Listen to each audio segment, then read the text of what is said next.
اس لیے کہ پڑھے لکھے جو پڑھتا وہی ہے تو جو پڑھا لکھا ہوتا ہے.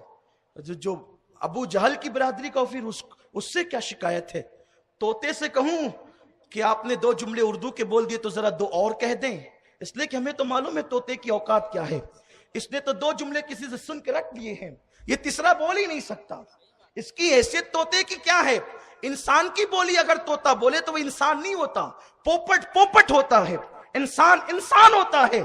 اس لیے طوطے سے شکایت کیا کہ تجھے تیسرا جملہ نہیں پتا. ہمیں تو پتا اس کی اوقات ہی کیا ہے. لیکن جتنے پڑھے لکھے ہیں سب نے اس حدیث کو مانا, کیونکہ بہت پڑھے لکھے نے اسے اپنی کتاب میں لکھا. اور کس نے لکھا؟ جس کی کتاب کو نبی نے اپنی کتاب کہا. سرکار نے بخاری کو اپنی کتاب کہا ہے نا, یہ رسول اللہ نے جسے اپنی کتاب کا اس کتاب میں ہے. میں درس بخاری دینے نہیں بیٹھا, کبھی موقع ملے گا تو بخاری پر بھی کبھی گفتگو ہوگی. لیکن بات اتنی کہنے چلا ہوں کہ جناب عباس کہتے ہیں میں نے ابو لہب کی موت کے بعد اسے خواب میں دیکھا. چونکہ یہ دونوں بھائی ہیں, یہ مقدر ہے. ایک بھائی پکا مومن جس کے ایمان پر رسول اللہ نے مہر لگائی ہے. بلکہ بدر میں بھی آئے تھے ان کی طرف سے, کفار کی طرف سے. حضور نے فرمایا عباس کو دیکھنا نا, قتل نہیں کرنا, کیونکہ وہ آئے نہیں ہیں, مجبور کر کے لائے گئے ہیں. یا رسول اللہ آپ تو مدینے میں ہیں اور مکے میں انہیں مجبور کیا جا رہا ہے, یہ آپ کو کیسے پتا؟ یہ آپ کو کیسے پتا؟ پتا چلا نبی سب کے حال جانتے ہیں. نبی سب کے حال جانتے ہیں. سرے دیوار پسے دیوار سنتے ہیں, سرے آئینہ سنتے ہیں, پسے دیوار سنتے ہیں.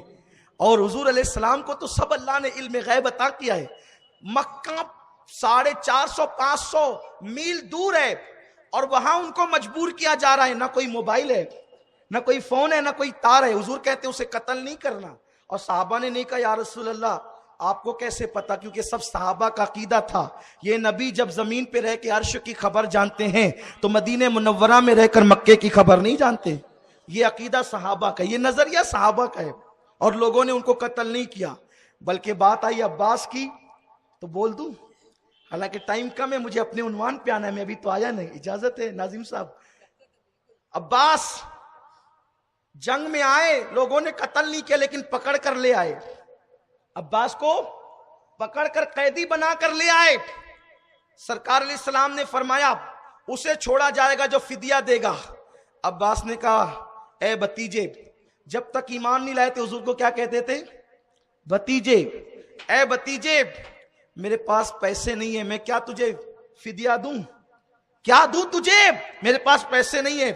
حضور نے مسکرا کے عباس کے کندھوں پہ ہاتھ رکھا, چچا میری چچی سے ام الفضل سے جنگ میں آتے ہوئے کہہ رہے تھے نا کہ میں اگر مر جاؤں جنگ کے اندر تو یہ خزانہ میں نے زمین میں چھپا رکھا ہے, اس کو کھول لینا اور یتیم بچوں کی پرورش کرنا, اور زندہ آ جاؤں گا تب تو پھر یہ مال میں ہی نکال لوں گا.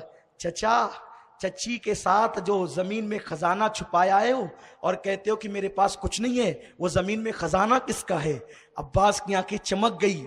یہ راز تو میں اور میری بیوی صرف 2 ہی جانتے ہیں, آپ مدینے میں رہ کر کے وہاں کی خبر جانتے ہیں. میں گواہی دیتا ہوں لا الہ الا اللہ محمد الرسول اللہ. حضور نے غیب کی خبر دی تبھی تو عباس مسلمان. اب وہی عباس کہتے ہیں میں نے ابو لہب کو خواب میں دیکھا. پوچھا او ابو لہب کیسا ہے تو, تیرا حال کیا ہے؟ اس نے بتایا کہ نبی کی بڑی بے ادبی کرتا تھا, توہین کرتا تھا. ساری گنڈا گردی مکے میں جو مچائی تھی اس کی بڑی بری سزا مل رہی. دولت کی بنیاد پر, اقتدار کی بنیاد پر, خادم حرم ہونے کی بنیاد پر بہت میں نے پانی میں آگ لگائی نا, اس لیے اب اس کے مزے جہنم میں چکھائے جا رہے ہیں. بہت پٹائی ہوتی ہے, بڑی ٹھکائی ہوتی ہے, بڑی گھٹائی ہوتی ہے. مفہوم حدیث میں پیش کر رہا ہوں آپ کے سامنے.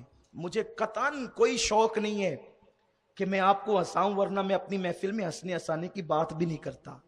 لیکن دشمن احمد پہ شدت کیجئے, ملحدوں کی کیا مروت کیجئے. بہت اس نے جو کہنا تھا کہہ دیا, لیکن اس نے جو آگے بیان کیا اس نے کہا مگر جب پیر کا دن آتا ہے نا تو میرے عذاب کچھ کم ہو جاتا ہے, جمعے کو کم نہیں ہوتا,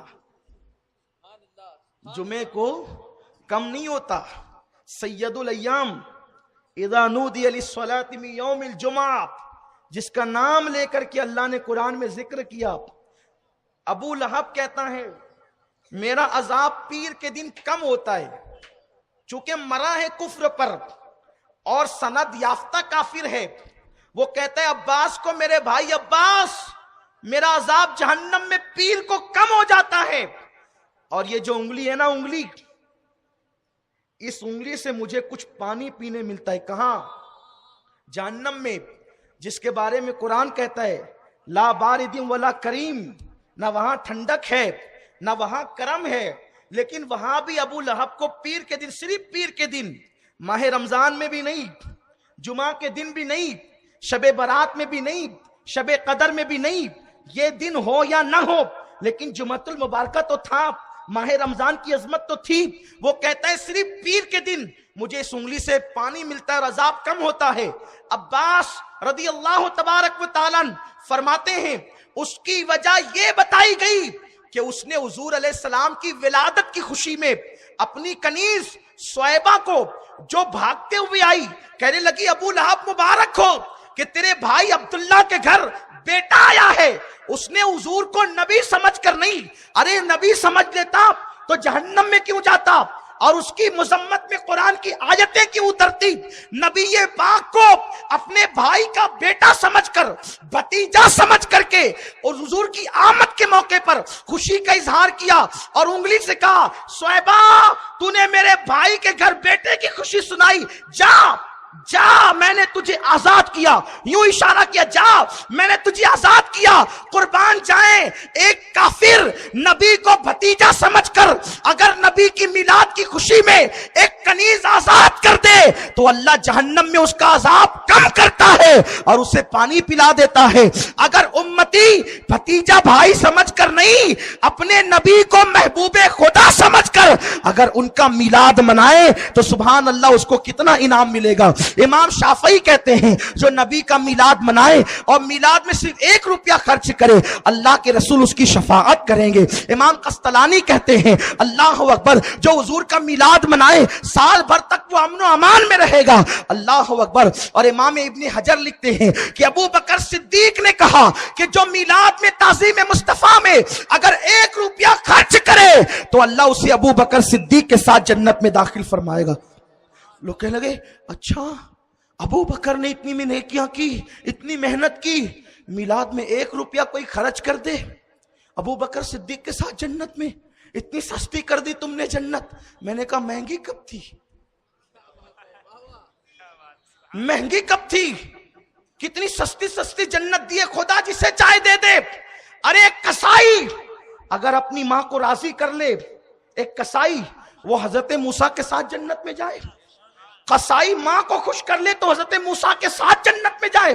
ایک بڑھیا جب حضرت یوسف علیہ السلام دنیا سے کچھ کرنے لگے فرمایا کہ جب میرا وصال ہو جائے تو مجھے دفن کرنا، لیکن جب بنی اسرائیل مصر چھوڑنے لگے تو میرا لاشا لے کر کے میرے آبائی وطن بیت المقدس جانا اور مجھے وہاں لے جا کے دفن کرنا. حضرت یوسف اور حضرت موسیٰ کے درمیان سینکڑوں سال کا فاصلہ. جب موسیٰ علیہ السلام قوم کو لے کر مصر چھوڑ کر جانے لگے تو پیچھے فرعون کا لشکر، آگے دریا، بیچ میں حضرت موسیٰ علیہ السلام. قوم گھبرا رہی ہے اب کیا ہوگا، اب کیا ہوگا، اب کیا ہوگا. حضرت موسیٰ کہتے ہیں ابھی جو کچھ ہوگا وہ ہوگا. مجھے تو میرے دادا حضرت یوسف کی وصیت یاد آتی ہے، یہ بتاؤ کہ میرے دادا یوسف کا مزار کہاں ہے، کیونکہ انہوں نے کہا تھا کہ جب مصر سے بنی اسرائیل جائیں گے تو میرا لاشا بھی لے کر جائیں گے. پتا چلا انبیاء کا بھی یہ عقیدہ ہے کہ نبی مر کر مٹی میں نہیں ملتا بلکہ نبی قبر کے اندر موجود رہتا ہے. اور حضرت یوسف کی قبر کہاں تھی؟ دریا کے اندر تھی. حضرت یوسف کی قبر دریا کے اندر. ایک بڑھیا نے کہا اے موسیٰ میں آپ کو حضرت یوسف کی قبر بتا دوں گی لیکن ایک شرط ہے. آپ نے کہا جلدی بتا، یہ قوم پریشان ہے. کہا کہ بتاؤں گی لیکن ایک شرط ہے. کیا؟ آپ کے ساتھ جنت میں جاؤں گی. اگر اپنے ساتھ جنت میں لے جاتے ہو تو ابھی قبر کا پتہ بتا دوں. آپ نے فرمایا بڑی بھی تو جنت میں جا، اتنا ہی تیرے لیے کافی ہے. میرے ساتھ، نبی کے ساتھ جنت میں. اور عمل کتنا چھوٹا، عمل کتنا چھوٹا. اشارہ کر کے قبر یوسف بتا دے. ارے قبر یوسف بتا دی اور موسیٰ علیہ السلام کے درجے میں جنت میں جائے. جہاں نبی وہاں وہ بے عمل بڑھیا.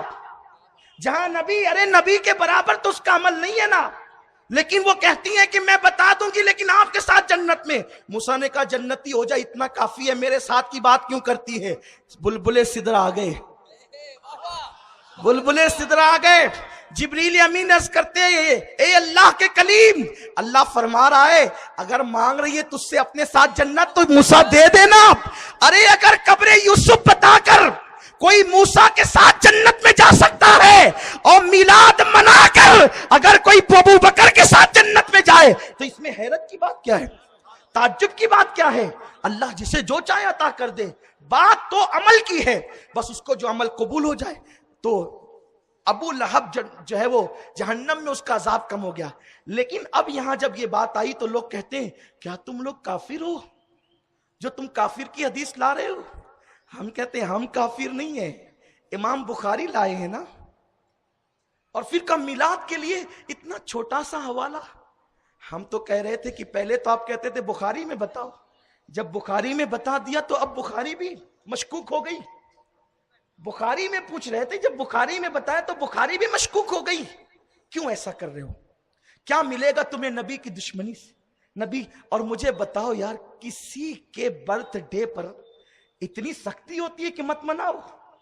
یوم اقبال پر، یوم غالب پر، یوم میر پر، 15 اگست پر سب جشن مناتے ہیں، ہم بھی مناتے ہیں. کیا آزادی دلانے والوں سے زیادہ نبی کا حق نہیں؟ ہندوستان آزاد کرانے والوں سے زیادہ نبی کا حق نہیں؟ اس وقت آزادی کے شہیدوں پر لوگ سلام بھی پڑھتے ہیں. بینر پہ لکھا ہوتا ہے جن لوگوں نے ہندوستان کو آزاد کرایا ان کو پاکیزہ سلام. سلام ہی نہیں، پاکیزہ سلام. اور ہم نبی کی ولادت پہ پڑھیں، کیوں اختلاف کرتے ہو؟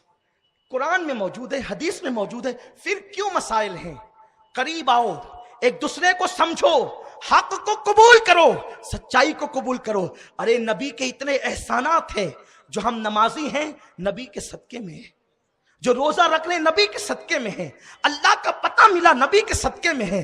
ورنہ تم کہاں ہوتے، ہم کہاں ہوتے، اپنی حیثیت کیا ہے؟ ارے خدا تو حدیث قدسی میں فرما چکا کہ اللہ اکبر. رب فرماتا ہے لولا کلاما خلقت الدنیا، حبیب اگر تجھے نہ پیدا کرنا ہوتا تو میں کائنات کو پیدا نہ کرتا. میرے بھائیو، نبی کے نام پر لڑنے کی بات تو نہ تھی. نبی کا نام ہی ایک نام تھا جس پر سب متحد ہو سکتے تھے، لیکن نبی کو بھی مشکوک کر دیا گیا.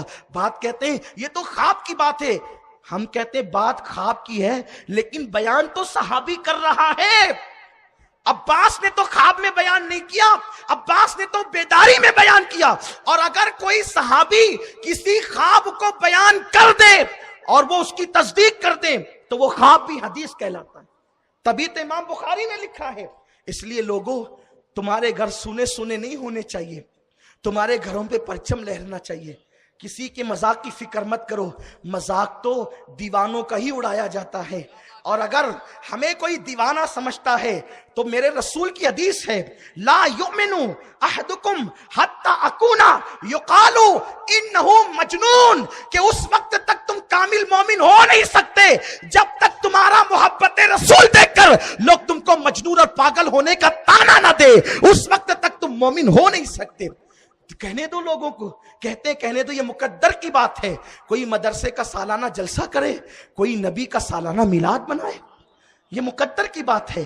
کوئی یوم اقبال منائے، کوئی یوم مصطفیٰ منائے. یہ میلاد عیدوں کی عید ہے، یہ عیدوں کی عید ہے.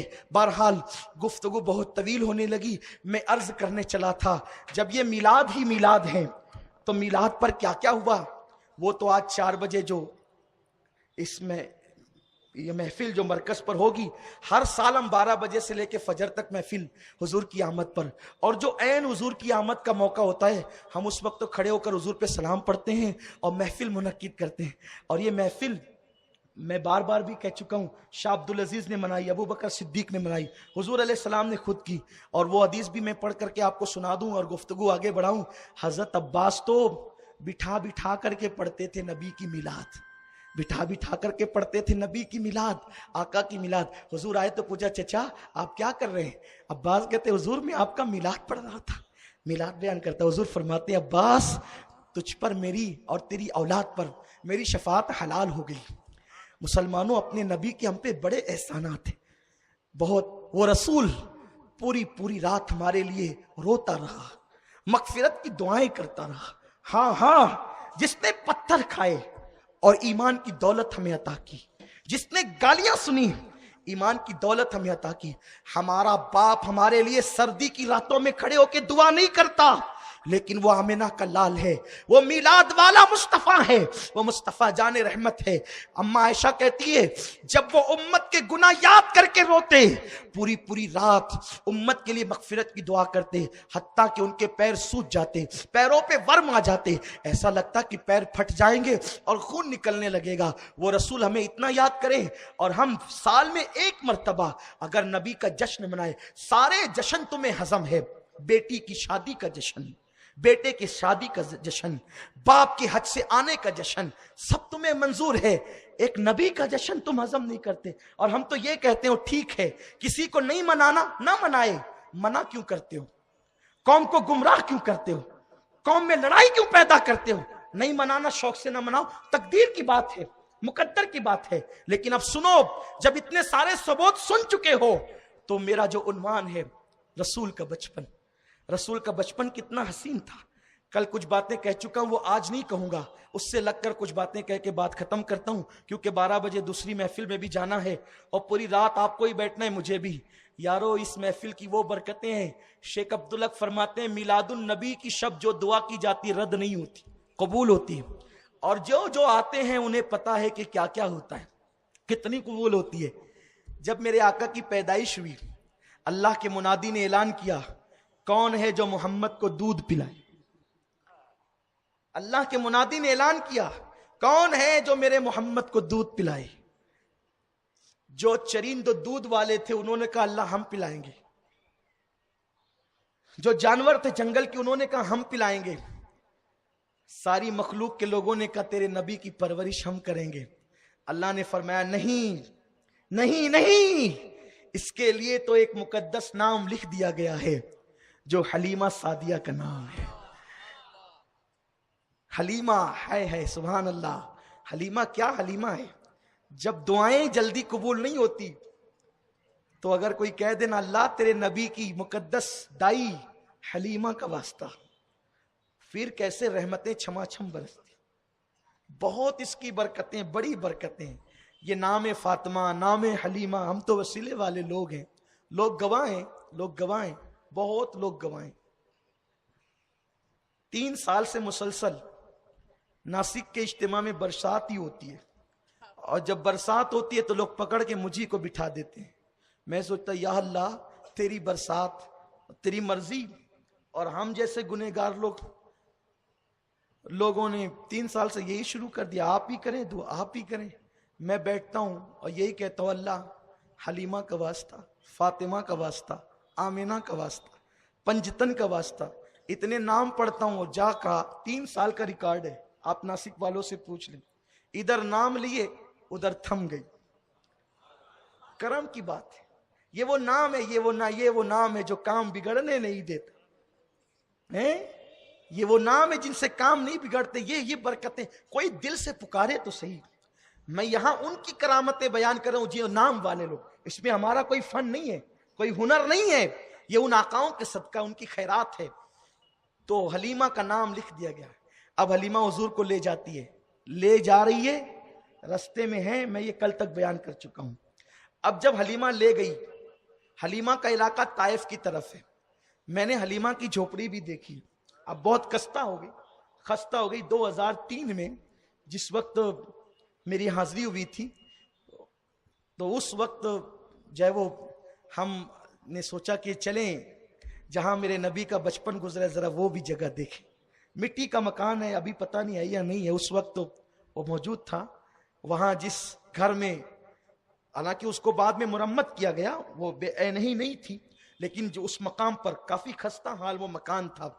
حلیمہ جب پہنچی ہے قبیلہ حوازن میں, تو حال یہ تھا, حضرت حلیمہ سعدیہ کہتی ہے ہم نے محمد کو برکت والا بچہ نام رکھ دیا, کیونکہ اس کی برکتیں اتنی تھی. قحط کا زمانہ ہے، قحط سالی ہے، میری بکریاں چرنے جاتی ہے، ان کے پیٹ بھی بھر جاتے ہیں، ان کے تھن بھی بھر جاتے ہیں، تو سارے گاؤں کے لوگ کہتے ہیں اپنے چرواہوں کو ڈانٹ ڈانٹ کر اپنے بچوں کو، ابو زویب کی بیٹی کے جانور جہاں چرتے ہیں وہاں کیوں تم جانور نہیں چراتے؟ یعنی حلیمہ کے جانور جہاں چرتے وہاں لے جا کے چرایا کرو، تو وہ لوگ جانور وہاں لے کر آتے۔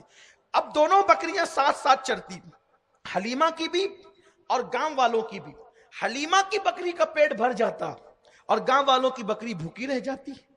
تو حلیمہ کہتی یہ سب برکت تھی آمینہ کے لال کی، آمینہ کے لال کی سب برکت تھی، یہ اپنے نبی کا بچپن ہے، کیسا ہمارا نبی ہے، اپنے نبی کی شان کیسی ہے۔ حلیمہ کہتی ہے جب کوئی بکری بیمار ہو جاتی تو گاؤں والے بکری لے کر کے آتے اور محمد کا ننھا سا ہاتھ بکری پر پھیر دیتے، وہ بکری فوراً اچھی ہو جاتی۔ جب کوئی بچہ بیمار پڑتا اس بچے پر ہاتھ پھیر دیتے، کس کا؟ ابھی نبی 2 سال کے نہیں ہوئے ہیں، ننھے سے پیغمبر کا ہاتھ جب بچے پہ پھیر دیتے بچے کو شفا مل جاتی۔ اور پھر حضور علیہ السلام کی شان یہ تھی، اور بچے جیسے مہینوں میں بڑھتے ہیں حضور صلی اللہ علیہ وسلم ویسے دنوں میں شعور پاتے تھے۔ اللہ کے حبیب کبھی بستر میں پیشاب یا پاخانہ نہیں کرتے تھے، ان کا سطر کبھی کھلتا نہیں تھا۔ حلیمہ کہتی ہے جب میں ان کو جھولے میں ڈال دیتی تو جھولا ہلانے والا کوئی نظر نہیں آتا، لیکن جھولا ہلتا ہوا نظر آتا۔ آقا نے خود بیان کیا ہے، شارح بخاری امام قسطلانی لکھتے ہیں کہ میں جب جھولے میں ہوتا تو فرشتے مجھے جھولا جھلانے کے لیے آتے، میں چاند سے باتیں کرتا رہتا، چاند مجھے بہلایا کرتا، وہ مجھے رونے نہیں دیتا۔ آقا فرماتے ہیں جب میں حلیمہ کے گھر میں اس کے آنگن میں جھولے میں لیٹا ہوتا، جب چاند عرش کے پاس خدا کی بارگاہ میں سجدہ کرتا تو میں اس کے سجدہ کرنے کی آواز بھی سن لیا کرتا۔ ارے میرے نبی کا بچپن اتنا پیارا ہے، اور یہ کون لکھ رہا ہے؟ یہ کوئی بھنڈی بازار کی غیر معتبر لکھی ہوئی پریس میں چھپی ہوئی کتاب کی بات نہیں ہے، یہ امام قسطلانی شارح بخاری جیسے محدث نے لکھا ہے کہ آقا فرماتے ہیں حلیمہ کے جھولے میں چاند کے سجدہ کرنے کی آواز کو سن لیا کرتا تھا۔ ارے جب نبی کا بچپنا اتنا پختہ ہے کہ وہ چاند کے سجدے کی آواز کو سن لیتے ہیں، اگر آج میلاد کا اجتماع یہاں ہے تو کیا مدینے والا مصطفیٰ اس کو سن نہیں سکتا؟ حضور اس کو دیکھ نہیں سکتے؟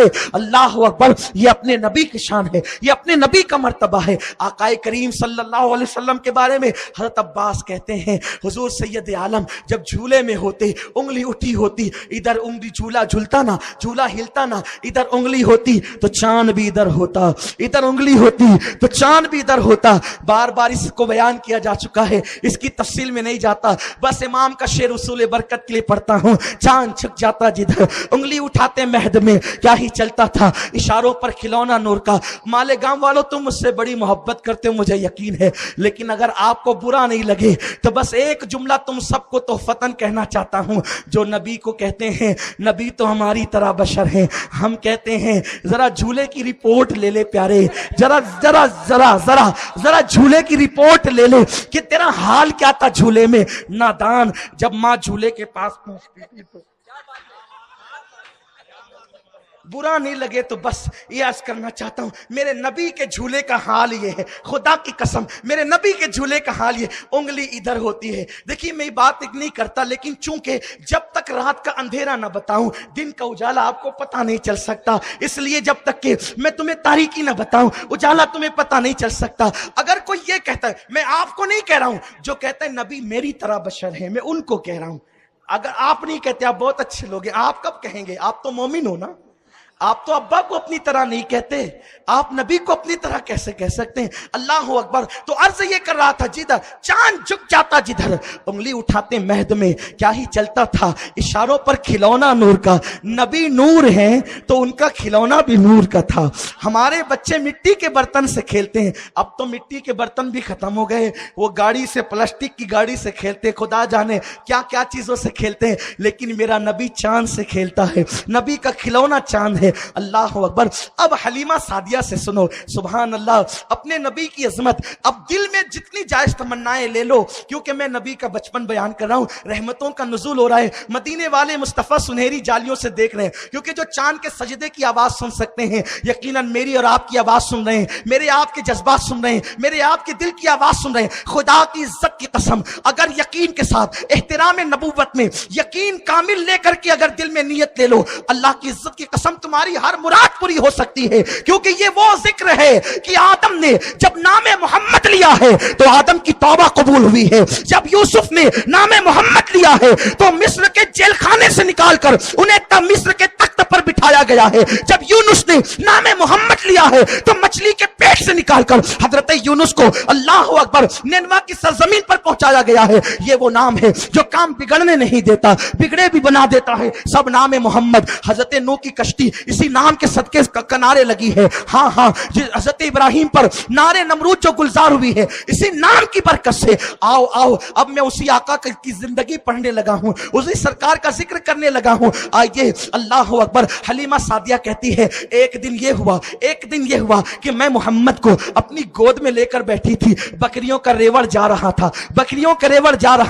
اس بات کو کس نے لکھا؟ امام قسطلانی شارح بخاری نے لکھا۔ اللہ اکبر۔ بکریوں کا ریوڑ جا رہا تھا، کہتی ہیں کہ میں بچے اپنے محمد کو لے کر کے بیٹھی ہے، اللہ وہ بچپنے کی فبن اس خدا بھاتی صورت پہ لاکھوں سلام، آقا کریم کو گود میں لے کر بیٹھی ہے۔ حلیمہ تو گود میں ایک بچہ نہیں بلکہ عرش کی زینت لے کر بیٹھی ہے، فرش کا وجود لے کر کے بیٹھی ہے، کائنات کا خلاصہ لے کر کے بیٹھی ہے، قرآن ناطق لے کر کے بیٹھی ہے، رحمان کی امانت لے کر کے بیٹھی ہے، کونین کا پیغمبر لے کر کے بیٹھی ہے، عرش کا تارا لے کر کے بیٹھی ہے، نبیوں کا امام لے کر کے بیٹھی ہے، امام الانبیاء، امام الاسفیاء، سید الصالحین، سید الساجدین۔ ہاں ہاں، تو اسے لے کر کے بیٹھی ہے جو صرف کعبہ نہیں ہے بلکہ کعبے کا کعبہ ہے۔ حلیمہ قیامت تک کی عورتیں گود میں قرآن لے کر کے بیٹھے گی، حلیمہ تو صاحب قرآن لے کر کے بیٹھی ہے۔ نعرہ رسالت، جشن عید میلاد النبی،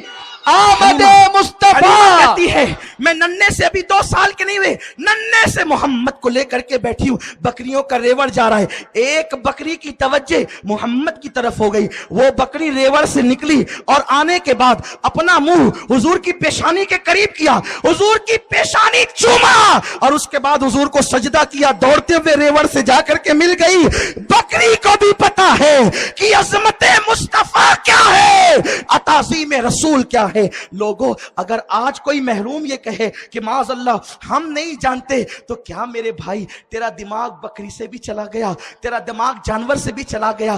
ہائے ہائے، تجھے انسان کہلانے کا حق کیا ہے؟ میرے پیارے آقا علیہ السلام کے پیارے دیوانوں، حلیمہ کہتی ہے میں دودھ پلاتی رہی، اور اسی دودھ پلانے کے ایام میں پھر وہ پیر وہ کبھی جو ہے گھٹنوں کے بل چلنے لگے۔ جب وہ گھٹنوں کے بل چلتے نا، قربان جائیں، اللہ نے محبوب کو گھٹنوں کے بل کیوں چلایا؟ کیونکہ اللہ نے فرمایا لقد کان لکم فی رسول اللہ اسوۃ حسنہ، تمہارے نبی کی زندگی تمہارے لیے بہترین نمونہ ہے۔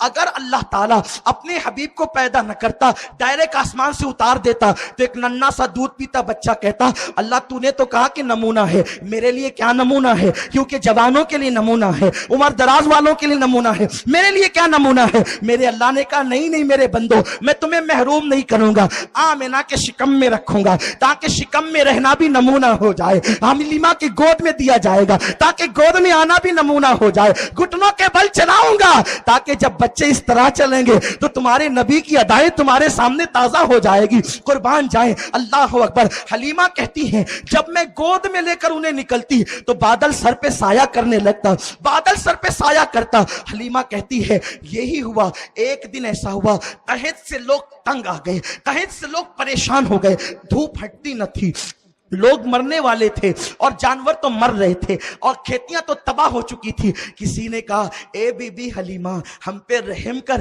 یہ جو برکت والا بچہ لائی ہے ذرا اس کے ذریعے سے کچھ جو ہے وہ بارش کا انتظام کر، میرے نبی کا معصوم بچپن۔ حلیمہ کہتی ہے جب انہوں نے کہا حلیمہ بارش کا انتظام تو کر، کہتی ہے میں گود میں لے کر محمد کو نکلی، میں گود میں لے کر محمد کو نکلی اور عرض کی میرے اللہ چونکہ حلیمہ عیسائی نصرائی تھی، عیسائی تھی، حلیمہ کہتی میرے اللہ اس محمد کا واسطہ باران رحمت کا نزول فرما. کہتی اتنا کہنا تھا، کالی کالی گھٹائیں گرائی ہے اور بارش کا نزول ہو گیا ہے. میرے پیارے آقا علیہ السلام کے پیارے دیوانوں، بس وقت ختم ہونے جا رہا ہے، لیکن اب ذرا دل میرے قریب لائیے اور میری باتوں کو سنیے، غور سے سنیے. میرے نبی کی شان کیا ہے، میرے نبی کا مقام کیا ہے. حلیمہ کہتی ہے پھر لوگ گھروں میں برکت ہو گئی، گھر بھرنے لگے. اسی ایام میں ایسا بھی ہوا، وہ 2 سال کے ہو گئے. تو یوں ہوتا کہ میری بیٹی شیما کہتی ہے امی بھائی کے بغیر میرا دل نہیں لگتا، ایک کام کرو بکری میں چرانے جاؤں تو ان کو بھی میرے ساتھ بھیجا کرو. میں نے کہا نہیں بیٹی نہیں، یہ بڑی عظیم امانت ہے، جانور اسے تکلیف پہنچائیں گے، جانور اسے جو ہے وہ مشقت میں ڈال دیں گے.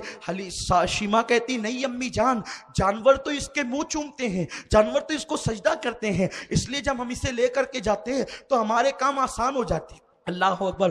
2 سال مکمل ہو گئے. اب حلیمہ سعدیہ جو ہے وہ حضور کو لے کر کے چلی مکہ، لیکن جب لے کر کے آئی حلیمہ کہتی آمنہ او بی بی آمنہ مجھ پہ رحم تو کر میری بہن، کہ دیکھ نا میں نے 2 سال تک دودھ پلایا، میں تو اجرت نہیں مانگتی، بس اتنا مانگتی ہوں ایک مرتبہ جو ہے مجھے اور محمد کو واپس کر دے. دیکھ مکے کی فضا جو ہے وہ گرد آلود ہے، مکے کی فضا اس وقت تو ٹھیک نہیں ہے، بیماریاں ہو سکتی ہے، اس پیارے بچے کو میرے ساتھ دے دے. آمنہ میں لے جاؤں گی، کچھ دن اسے اپنے ساتھ اور رکھوں گی، بڑی خدمت کروں گی.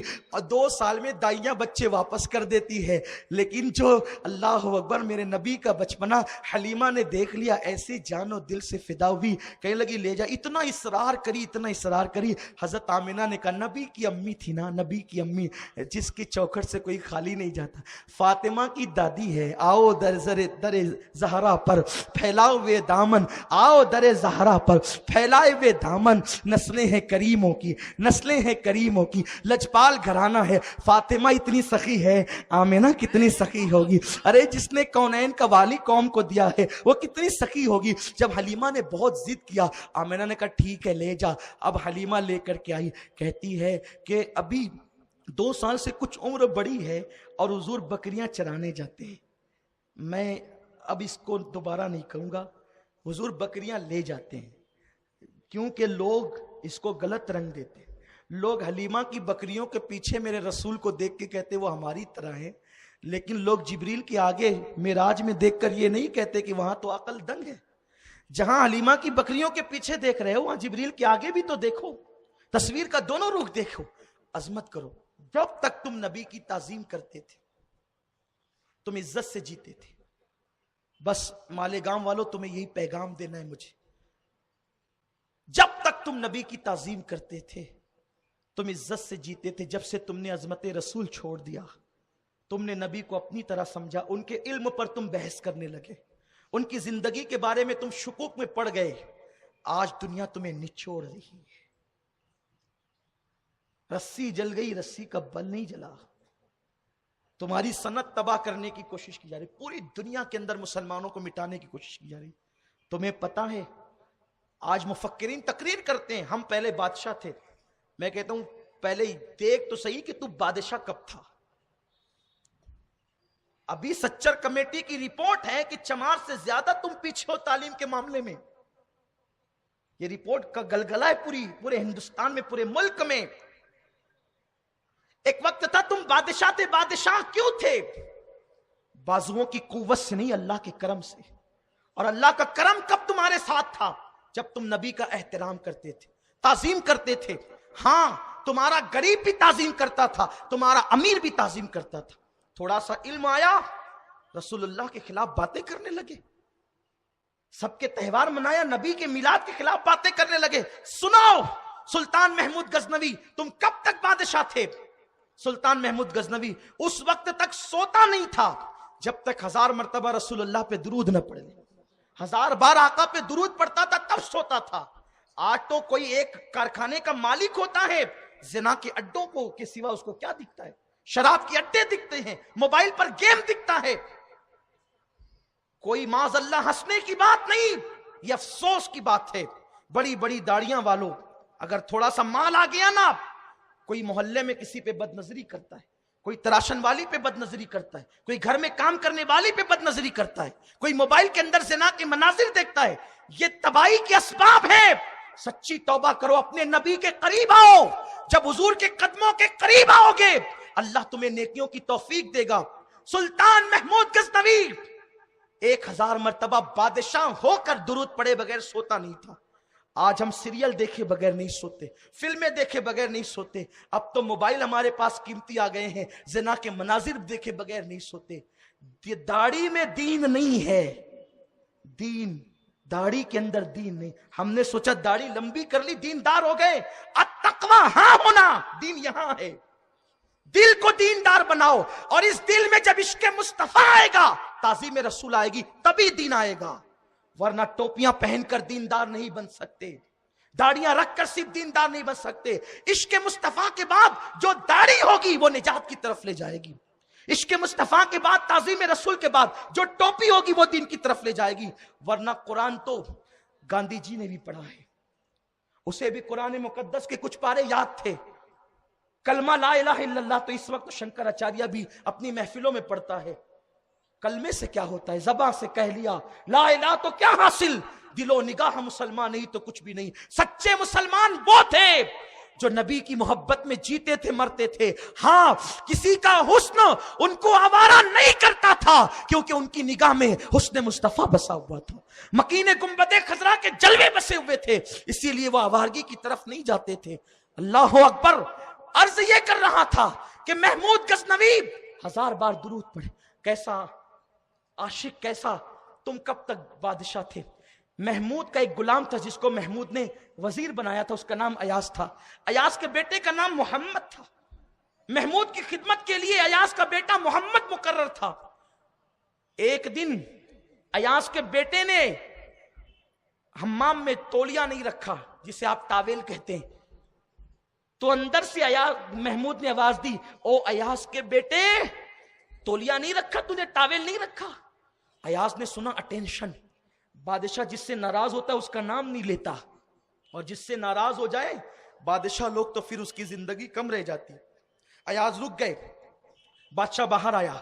اس نے کہا جہاں پناہ اگر اجازت ہو تو کچھ کہوں. انہوں نے کہا کہو. کب تمہیں منع کیا ایاز؟ ہم تو تمہیں بہت چاہتے ہیں.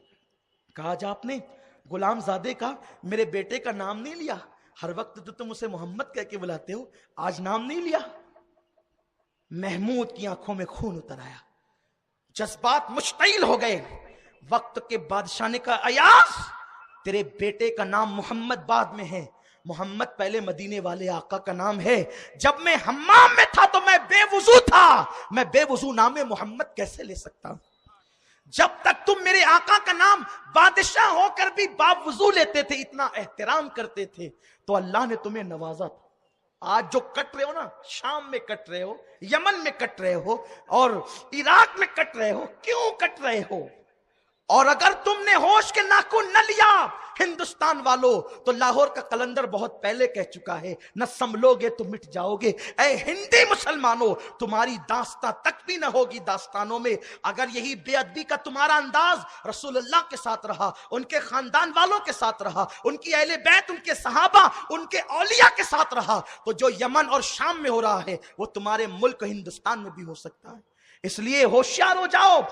اپنے ماں باپ سے زیادہ، اپنے پیر سے زیادہ، اپنے استاد سے زیادہ، سب سے زیادہ اگر کسی کی تعظیم کرو تو مصطفیٰ جان رحمت کی کرو. سب سے زیادہ کسی سے محبت کرو، مصطفیٰ جان رحمت سے کرو. خدا کے بعد ان سے افضل بزرگ و برتر کوئی ہو ہی نہیں سکتا، وہ سب سے افضل و اعلیٰ ہے. ارے وہ خدا ہو کر کے جب ان کی خوشی کے لیے قبلہ بدل دیتا ہے، وہ خدا ہو کر کے، اور کوئی تانا دینا ان کو کہ محمد کے رب نے چھوڑ دیا، تو اللہ ان پہ وہی یوں نازل کرتا ہے، وَالضُّحَىٰ وَاللَّيْلِ إِذَا سَجَىٰ مَا وَدَّعَكَ رَبُّكَ وَمَا قَلَىٰ وَلَلْآخِرَةُ خَيْرٌ لَكَ مِنَ الْأُولَىٰ.